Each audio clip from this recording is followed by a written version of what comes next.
Hello, my friends. Welcome to Conversations with a Wounded Healer. I'm so glad you decided to join us today.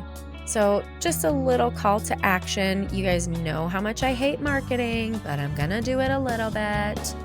If you have a moment, I would really appreciate if you took some time to maybe rate us on Apple Podcasts, write a little review, or you can connect with us on Twitter or Instagram or Facebook.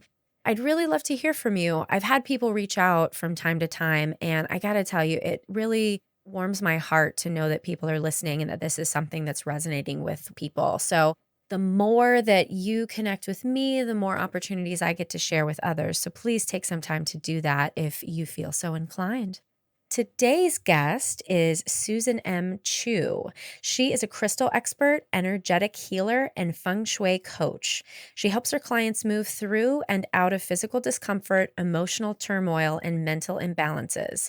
Her decade-long experience with crystals has earned her the reputation of knowing exactly what crystal a person needs. Susan draws not only from her teacher's teaching of Feng Shui, but also from her ancestor roots going back generations. I do hope you enjoy my interview with Susan M Chu. Hi, Susan. Welcome to Conversations with a Wounded Healer. Hi, Sarah. Nice to be here. I'm very excited to be here. I'm ridiculously excited. I think I've told you over email. I've been buying crystals like it's my job lately, and I don't really know why, except that I've always loved rocks in general, but like crystals are my jam now. So I just want to hear you talk forever. So I'm very excited. Thank you. Do you want to tell the listeners a little bit more about who you are and what you do? I am a crystal expert, energetic healer, and a Feng Shui coach. So I help my clients move through and out of the physical health challenges, emotional turmoil, and mental imbalances. So I study and work with crystals extensively over the past decades, and I've been working with Feng Shui since I was a little girl. That's awesome. And I remember I heard you on Andrea Klunder's podcast. So Andrea is actually my editor, so she'll be hearing you again. Oh, okay. Yeah. But so I heard you on her podcast, and your story is awesome. So I'd really love to hear your journey of where you started and then how you ended up becoming a crystal expert. My background started in finance. So I was in finance for most of my life, working behind the scene in the banking industry. And about a month after Hurricane Sandy in 2012, I became ill. I was literally bedridden for an entire week. I barely woke up during the entire time. Wow. I dragged myself to a doctor who told me I had the flu. Now, I've had flus in the past, and I also know what flu feels like. And this did not feel like a flu to me. Mm-hmm. So 2 months later, I wasn't feeling any better. And so I went to go seek an Eastern acupuncturist. So I was using crystals back then already, but I was using crystals from a spiritual perspective. I wasn't using them for physical health. I was using them to raise my vibration, deepen my intuition, connect with source. It was only after I got sick that I started using it for physical health. But by that time, it was a little bit too late in the game, sort of thing. Also, prior to Hurricane Sandy, I believed and followed Western conventional medicine. I didn't have I had my little doubts here and there about like the vaccines, the antibiotics, and the flu shots. But I felt that the doctors knew more than I did. Like they went to school and they went to train for several years. So they must know what they're talking about. But after that incident with the flu, or what my doctor had diagnosed as a flu, I started asking questions about everything. I just wasn't totally convinced that Western conventional medicine was necessarily the best choice all the time. So I started using crystals for my health. And so fast forward to today, like my health is just so much stronger. It was even stronger than my health before the flu, before like all this happened. But the thing was, what was quite interesting was that the spiritual quest that I was on previously helped me a lot, in the sense that I realized that my physical health crisis was a symptom. Right. And that the imbalance of my lifestyle, the lack of self-care, the working and living in Manhattan, the stress was the symptom. And although I love living in Manhattan and working in Manhattan because there's just a lot to do there. Right. If you are not careful, it can be very toxic and destructive, which I learned the hard way. Yeah.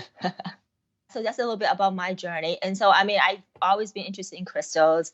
And it was only after that one incident when I was so sick that I started using it from a physical health perspective. And I just got amazing results with it. That's so cool. I always like to kind of play devil's advocate for the listener out there who's like, that's a bunch of bullshit. So I'm curious, and I'm sure you've had this question before. How do you explain to people how crystals can help your health? I have come across a number of people who are skeptic, especially guys. Okay. Right? I mean, females are just more a little bit open. Guys are just like, no, it doesn't work. My husband does not get the crystal thing at all.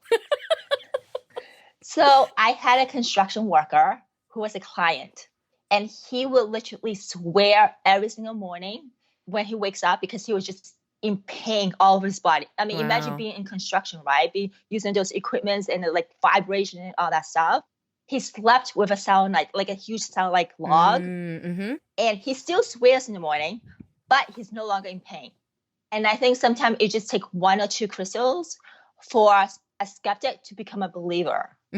I also had my sister was redoing her roof, and I happened to be here one day and started talking to one of the roofer, and he was just complaining he had knee pain, and he's been doing roofing all his life, and he can't do anything else. So I gave him a piece of selenite. He slept with it, and his boss called my sister. His boss was like very skeptical, but he was like, my worker is like completely pain-free.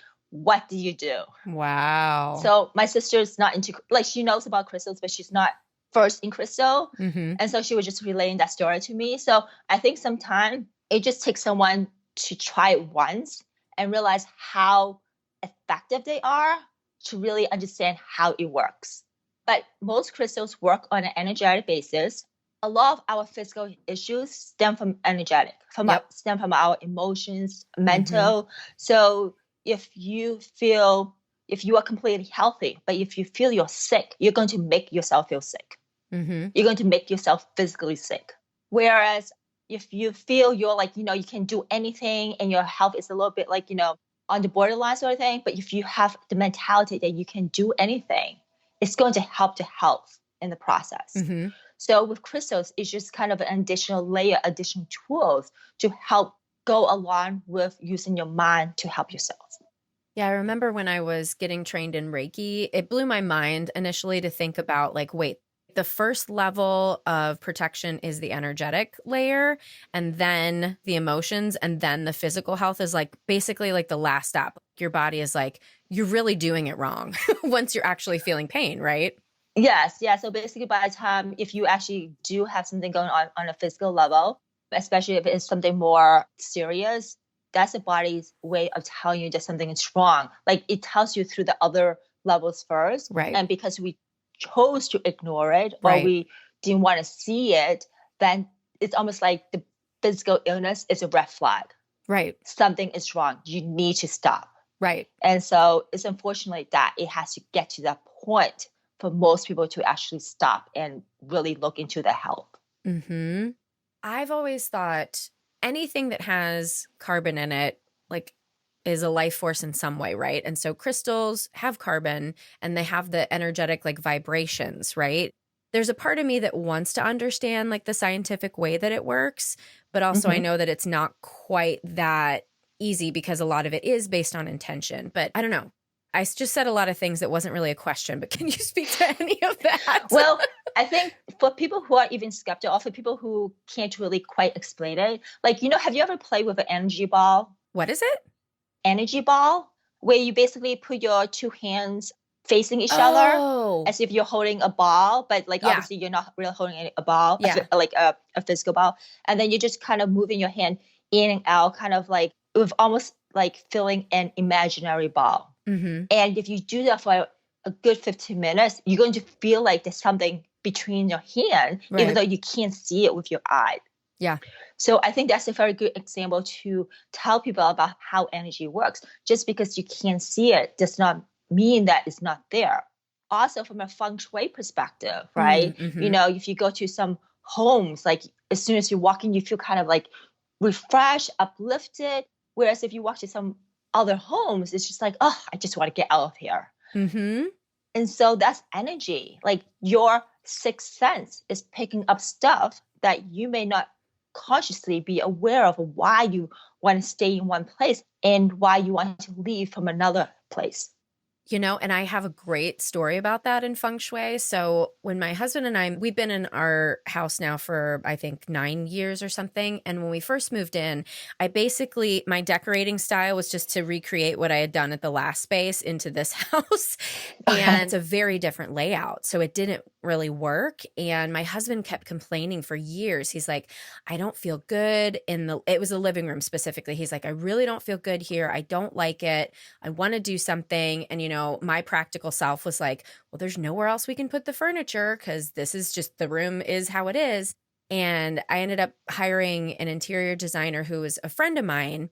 And she fixed up the living room and the dining room. Everything was beautiful. And then my friend gave me the Move Your Stuff, Change Your Life book about Feng Shui. And when I read the book, I realized what she had done. The interior designer friend doesn't know anything about Feng Shui, at least as far as I know. But basically, she Feng Shuied the 2 rooms and everything was exactly where it was supposed to be according to Feng Shui. And I was like, holy shit. And now my husband loves it.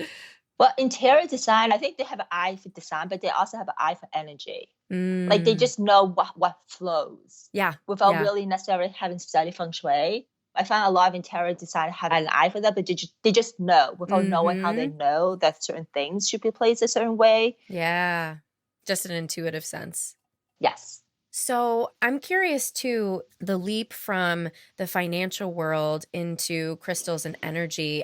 I'm guessing that was not an easy decision for you. Could you talk about that? Because you mentioned like your spiritual journey. And so I'm guessing there was sort of this culmination when you got sick. Just say more about that. Yeah. When I got sick, that was a catalyst. I mean, that was the start of, okay, I can't stay in finance. I can't have the lifestyle I'm having at that time, because if I stay there, if I continue up along the path that I was going, I would be 6 foot under, basically. Yeah. So I needed to really change and figure out what I want to do. And the first thing that had to go was actually my job. Finance, regardless any job, I think for the most part, is very stressful. There's politics, there's office politics. And it was not feeding my soul, even though it's paying well. It has a lot of really good benefits, but it wasn't really making my soul happy in a sense. So I've always been interested in Feng Shui ever since I was a child. And I started taking classes. I started learning more about it from different teachers just to get a sense of how other people perceive Feng Shui. When I was growing up, it was just part of who I am. My parents didn't really talk about this is what you do for Feng Shui. And so you place this here, but it was more like a part of our life sort of thing. So I've always taken it for granted. I didn't realize it was a profession until way after college. Wow, yeah. So the getting sick was a catalyst. And then I was a bit stubborn. So it took me a year to actually transition to the Feng Shui and crystal side. I did it part-time for a year to try it out to see if I like it. And I really enjoyed it. I really like helping people. So when it was time to make a transition to full-time, my life literally changed completely because sustaining a Manhattan lifestyle requires certain income sort of thing. Yeah. So at that time, my sister was also traveling a lot. So I ended up house sitting for her. So it worked out really well. Wow, yeah. Like the universe kind of lined up the situation for me perfectly. So I transitioned into doing this full time. And my intention was actually to do Feng Shui, not crystal actually. Just because it was more profitable from my standpoint. And my mentor actually suggested I start selling crystals. But I was like, no, I don't want to do that. I was just like having an online store. The whole thing was just, for me, was very overwhelming. But as I started teaching about Feng Shui, teaching about crystals, people wanted to know where they can buy crystals. And one of the things that I teach is that the quality of the crystal matter. Like you can't really just go to a bookstore necessarily, not to say that all bookstore, but just in general, go to a bookstore and buy a $10 bracelet and it's going to do the same thing as a bracelet that's made of really quality beads and made with intention and made with like, energy that goes into it. Because I have people come to me like who join my free Facebook group, and they tell me that they're not getting the same result from crystals they buy elsewhere. And it really depends a lot on the quality. If you have a quality piece of crystal, it should do what it's supposed to do. If you're not buying a quality piece, I mean, that's nothing I can help you with. And I do understand that it's a cost thing for some people. Okay, so I have a really interesting story. I was selling some crystals at a fair, and someone came up to me and told me that she needed a specific crystal. And I told her, well, I have all these different variation, like, in a tumble piece, in a bracelet, in a larger piece, etc. And her question was, what is the cheapest one you have? But this was something for her health. And I was like, you want a piece that actually is going to work. The smallest piece of crystal, it's not going to solve everything that you're trying to use it for. And so I find that very interesting because it also comes up in the Facebook group where people are like trying to find the cheapest way to solve a health issue. And your health is not something that you want to put on the back seat. I mean, it's something that you really want to make sure that is up to par, because your health is going to last you the next X number of years. Do you want a healthy life, or do you want to be always constantly worried about your health? Well, and I think that that's just a reflection of the American lifestyle, right? As you were talking about making the decision to leave your job and recognizing that it was going to kill you, I see that all of the time with clients. I mean, I truly feel that's why a lot of people end up becoming addicted to substances. That's my main specialty. And they become addicted because they're trying to anesthetize this life that isn't working for them. But so many people struggle to really recognize that and make that choice to leave something that's hurting them.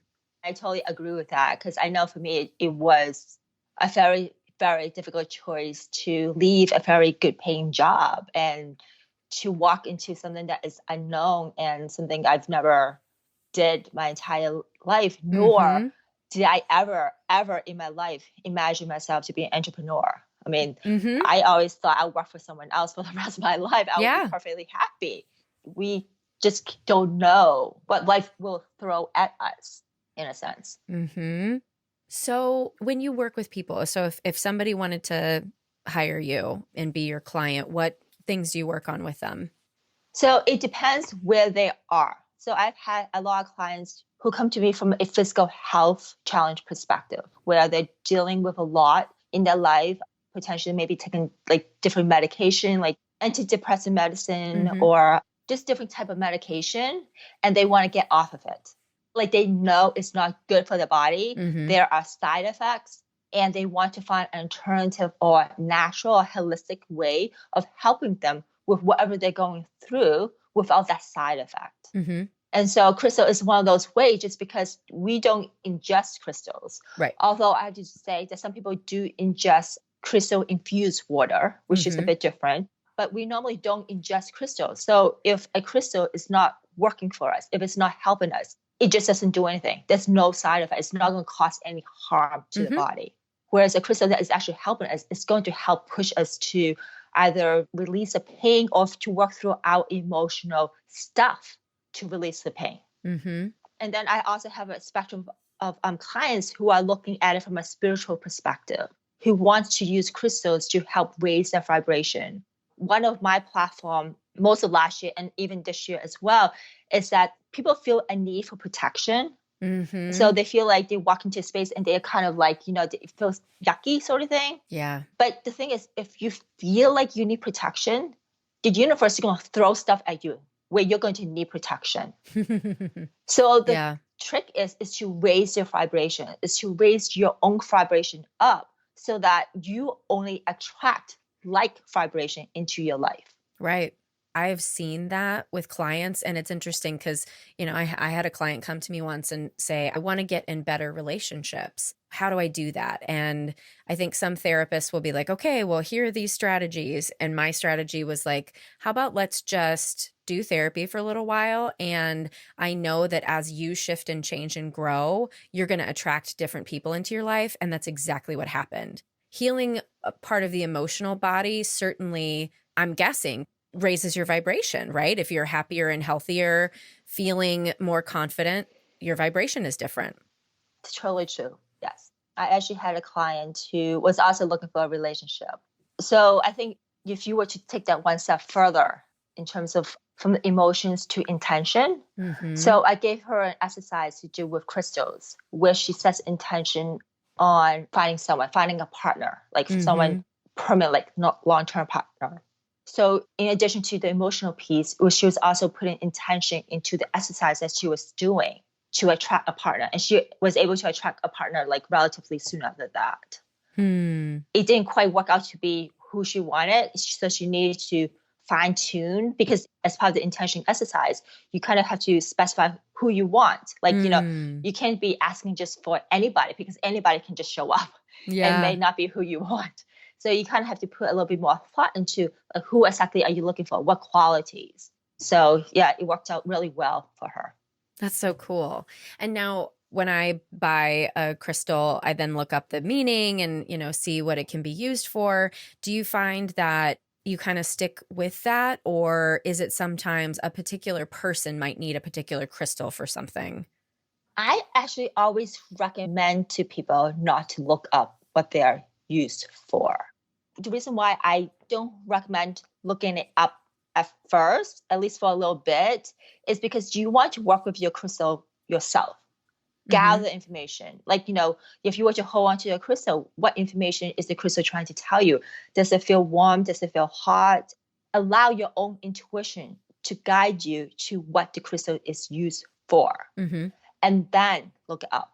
Because if you look up first, it may not necessarily correlate to what you have gotten yourself from the crystal. And a lot of the books, internet, whatever sources you're getting the information from, is based upon that person's experience at the time they were working with that crystal. I have crystals where I work with them for like a few weeks, got the information that I needed.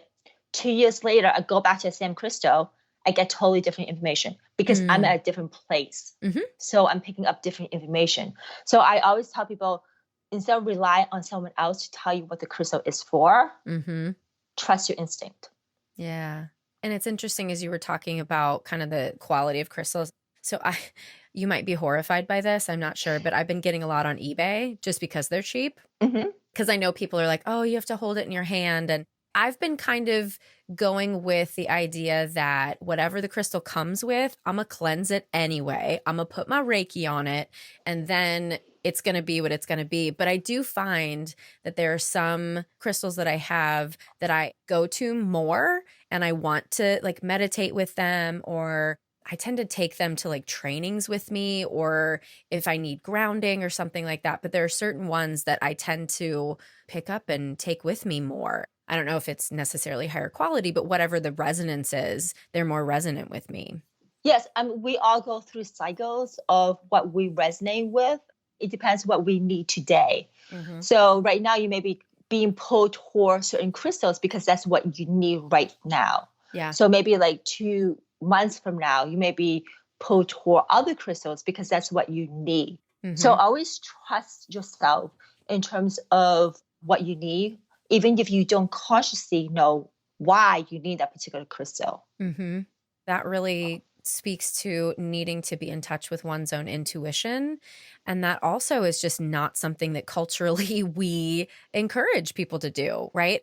I was watching a TV show and they were trying to get this kid to go see a dead body in a casket. And the kid was like, I don't want to go. And the parents were pushing him to do it. And I was just thinking, that's where intuition gets killed, because something inside the kid is saying, this is not right for me. And the parents are saying, no, you don't know what you're talking about. Let me push you towards something that's uncomfortable. How did you recognize for yourself, like, this is a thing that's real and I need to listen to it more? I have to say, though, for me, it took me a while. Even to the point after I transitioned into my business, my logical brain is so strong being in finance that it kind of automatically turns on and override my intuition. So it was kind of like a learning process. And I realized after making a few mistakes of not listening to my intuition that I realized I need to stop doing that and I need to listen to my intuition. Yeah. Regardless of the outcome. Like if Right. I wanted a specific outcome, it didn't turn out that way, but I still followed my intuition, then that was good.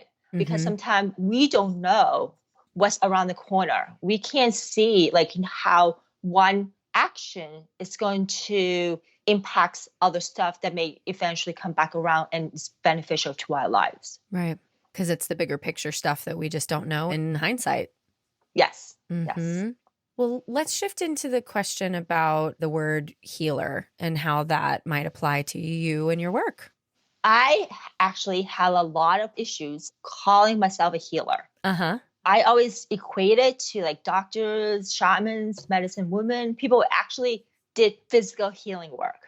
But then I realized over time that healing comes in many forms. There's emotional healing, there's spiritual healing, there's mental healing.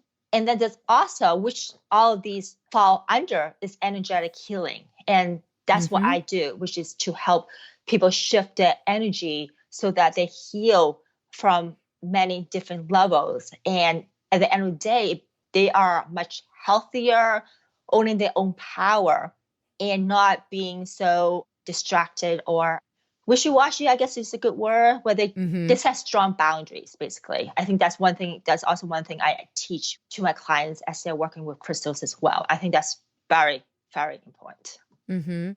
So was it initially just kind of this idea that there were only certain professions of people that were healers, and that's why you couldn't call yourself one? I always equate it to people who actually did healing work in terms of you can actually physically see the healing itself. Not necessarily see the healing process, but you see the person really sick in the beginning and the person is like completely healed. So I always equate it to medical professionals or to even shamans who does that type of work. But then I realized it's actually a much more broader term than just the physical healing piece. And we all heal along a journey, our emotional self and mental self, which is harder to see from an outside perspective. Yep. But you only really see it when you start working with clients and you notice the changes. They're completely different from when you first started working with them. Yeah. And I mean, that's pretty much what happens in therapy too. And I started working in addiction in a detox center. And what I really loved was being able to see that physical transformation, because if somebody's using, alcohol and drugs every day and they go into a hospital, like 6 days later, they're going to look different. But then when I moved to more outpatient, longer term work, it can be so slow. And sometimes if you're in the thick of it, feeling like, oh, this isn't working or it's not rewarding. But then, I'm almost every time I see a complete transformation with people. Yeah, I mean, I'm sure it's very heartwarming when you see the aha moment sort of thing, like when it really click everything that you've been telling them or teaching them to do. Yeah, that is cool. And I love, sometimes I hear from people, I imagine you do too, right? Hear from people years later, like, oh my gosh, you helped me so much. And this was such a hard time in my life. Yeah, I have some people who come back or who email me to give me updates of what's going on in their life. And so it's really nice to hear the changes that's been going on, which is very nice. Yeah. So how about the term wounded healer? How does that sit with you? I actually think we are all wounded healers. I think we all have the ability to heal ourselves and to heal others. But we also carry lifetimes of past misdeeds, from being murderers ourselves to being murdered. So from stealing to being stolen from being bullied to being the bully. I'm a firm believer of reincarnation. So we carry the hurt, the horror, the grief, the victimhood, wherever we have gone through from prior lifetimes from one to the next, not realizing how much of it impacts us. So I have had a number of soul retrievals that were done on my behalf and that I did on my own behalf. And then coupled with the Akashic Records work and the shamanism, thankfully, I was able to release between 90 to 95% of my fears. And so the combination with that, with crystal and Feng Shui, have changed me to a point that, like, when I meet people I know 5-10 years ago, like, they don't recognize me. I'm completely different person. Wow. So for me, I know that like everybody is a wounded healer and we all need to heal different aspect of ourselves Yeah. to really get into, I guess, our true potential in this lifetime, in a sense. Yeah. And I talk about this, and people always cringe when I talk about it, which is about letting go of fears. Mm-hmm. And we have to let go of our fears. Like, if you are 5 years old, you probably have like 1 or 2 fears, right? Mm-hmm. By the time you're 40, if you don't let any of them go, you're going to be carrying around like hundreds or even thousands of different fears. And they just weight you down by so much. Yeah. And that's not to say all the fears come from this lifetime. We Right. carry some from other lifetimes. Mm-hmm. And it's so rewarding if you just kind of let them all go, work through them, and release them. And this is from a personal perspective, just because I know once I started releasing my fears, I totally understand now what the difference is between fears and worries. Yeah. And I would say that fear is almost embedded in you somewhere, and a worry is just like, oh, a concern about a thing that might or might not happen, or something that happened in the past. Yes, but I think sometimes it can also cross each other. Like, for instance, money, right? A lot of people have this feeling about a lack of money, or that my husband does. Rich, are you listening?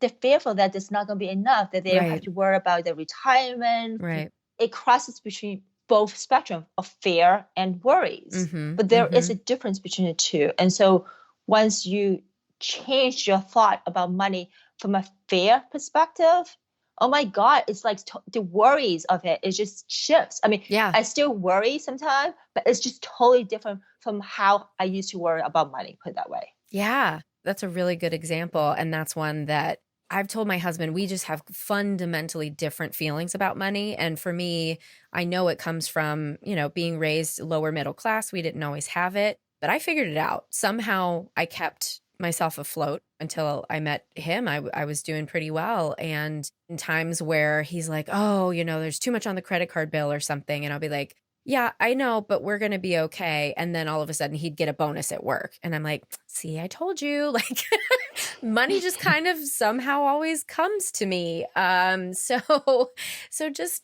trust me. And he still can't, but that's something he'll work on with his therapist. Yeah, because that's embedding him It is. About his perception about money. Absolutely. So I feel like specifically in Chicago, people are hungry for this way of thinking, way of being. People are more curious, I think, about metaphysical things than ever before, at least in the sphere that seems to be around me. What do you think that's about? Well, I think a lot of people are looking at conventional medicine and realizing it's not what it's cracked up to be, in a sense. Like, I mean, if you ever see any of those commercials on TVs about the different drugs, I mean, there's like 20 different side effects. Right. And I'm just like, every single drug seems to have some type of side effects. And taking a drug and maybe getting a side effect, like, was, I think, maybe more of a norm in the past. I'm not quite sure. I think it was more of the norm. Like, now everybody who's taking medication, they have some type of side effects. And then you take another medication to combat that side effect. and then it accumulates. And then you have to worry about if they clash, right? So I think a lot of people are kind of trying to seek alternative ways of healing, or at least to help supplement the healing process, and not necessarily rely totally on conventional medicine. Although I think conventional medicine is good in some respect. If you're taking a drug like antidepressant for like years, years, I mean, the drug itself is causing a lot of potentially havoc on your body, the different organs. Like, just because you can't see that your liver is being damaged, that does not say it's not being damaged, sort of thing. I do know that one of my clients has shared with me that, like, when she was on antidepressant drugs and terrible things that happened along the way, she didn't feel it. She was numb to it all. Oh, wow. That sort of thing. And it wasn't until she was off of it that everything hit her. And so I think medicine is good to some degree for short term, not necessarily for long term. And even for crystals, I don't recommend relying on one crystal indefinitely, right? For instance, like, if you use tiger iron, for instance, to fight exhaustion, then you use that for a little bit, but you only use it when you need it. It's not like you're not necessarily using that stone every single day, day in and day out. So, which is one good thing about using crystals. You don't necessarily become hooked onto a crystal. Right. Well, my husband would argue with you on that with me. But yes, I know what you're saying. So whereas with medicine, it's like, there's also the potential of being hooked on it for the rest of your life as well, which is, it's unfortunate. And I do want to say for listeners too, not that all medication is bad. And I heard you say, Western medicine is good for certain things. And it's all about discernment, right? I think it's about not just assuming that the doctor knows exactly everything about what's going to work for your body chemistry. When you tell me the story about the client you knew who didn't feel anything and was numb, she was over medicated, and why didn't the psychiatrist or the doctor change her dosage? There's so many people in positions of power that we just give that power away to them. I've been listening to Dr. Death. It's a podcast about a doctor I think he was in Dallas, who ended up killing 33 people just because he was a terrible surgeon. The last episode I was listening to, they were talking about having discernment and really checking up and trusting not only somebody's resume, but intuitively knowing, like, are they really able to help me? And that's something, again, back to intuition, like we can feel that if it's going to work or not. I totally agree with that. But I think sometimes, depending on what health plans you have, you may not be able to select. Right. Which don't even get me started on the healthcare system and insurance. I literally want to burn it to the ground. I don't know what's going to happen before it starts getting better. Well, no, I mean, I think medicine to some degree is beneficial, depending on what you're taking it for and how is it helping you. But I think a lot of patients or a lot of clients tends to trust the doctor to the point where they don't really question or they don't really ask, like, how long am I going to be on this medication for? What potential side effects are there? Does it clash with any of my drugs? And they only ask these questions in the midst of having issues. Right. Which is not the best time to be asking a question. Not that it's not the best time to ask a question, but those questions should be asked in the beginning stage. Right. Sort of thing. Yeah. Well, Susan, we're running towards the end of the hour, so I want to be mindful of your time. Is there anything that we didn't talk about today that you really want people to know? Yes, just one thing. So I've been wanting to do this for a while, and I've been trying to figure out how to do it, in what context, sort of thing. And I was kind of inspired by someone else who was actually doing something similar when I was reading her website. So I want to be able to give back. Like, I'm very blessed in terms of like having a very good business and having clients come to me, asking me questions and helping them find the right stones and all that stuff. But I'm also very sad sometimes to read stories about suicides and depression on the internet. I'm just like, everybody should feel like they're loved and they're thought of, and they're not alone in this world, in a sense. So I am starting just something small, and we'll see how it goes. Starting on November 2nd, and every first Friday of every month, I put a post up in my One Piece Sanctuary Facebook page where individuals can nominate someone they know, friends, acquaintances, colleagues, whoever, as long as they know the person's mailing address, because I would need the mailing address. Where they nominate someone, put a little story about why this person is down their luck, sort of thing. And then 3 to 5 individuals would get a small box of crystals where I'll just mail it to them. It's my way of giving back to the world, in a sense. Yeah. And I just want people to feel like they're not alone. There are people who are concerned about them, that are thinking about them, but they may not necessarily word it or tell them on a day-to-day basis, sort of thing. So I think a small gift, it'll bring at least a smile to someone's face, hopefully. That's really lovely. And that's huge, I think. And the suicide rate has gone up over the past couple years. And so, again, kind of like we were talking about earlier, once something starts affecting your physical and mental health, like you got to change some shit. And I think that it's a cultural wake up that we have to change things. And I think people like you are trying to do that. Thank you. Thank you. Thank you so much. This was so lovely. Yeah, thank you so much for having me on your podcast. I love your work. I love everything that you stand for. Well, thank you. I appreciate it. And if people listening here want to become a client of yours, do they just contact you from your website, or how do they get in touch with you? So for people who are into crystals already and they want to learn about crystals, I have a Facebook group called Crystals for Your Health. where you can just join. It's free. And I provide tip information about crystals. I also have a crystal shop on Shopify. Mm-hmm. And I'll send you all this information if you want to include it. Yeah, for sure. Basically, all the crystals that I mentioned in my Facebook group or even on any of my pages are available for sale from the store. Awesome. And then obviously, I also have the One Piece Sanctuary Facebook page where listeners can nominate someone who they feel would really benefit from getting a crystal box in the mail. Awesome. That's cool. I'm going to have to think about who needs a crystal box. Great, Susan. Thank you so much for your time. I really appreciate it. My big thanks to Susan for joining us today, and thank you for continuing to listen. And as always, thank you to Andrea Klunder and Edwin Ruiz at the Creative Imposter Studios for editing, Liam O'Donnell for that album art photo, and my friend Ben Mueller for the theme music.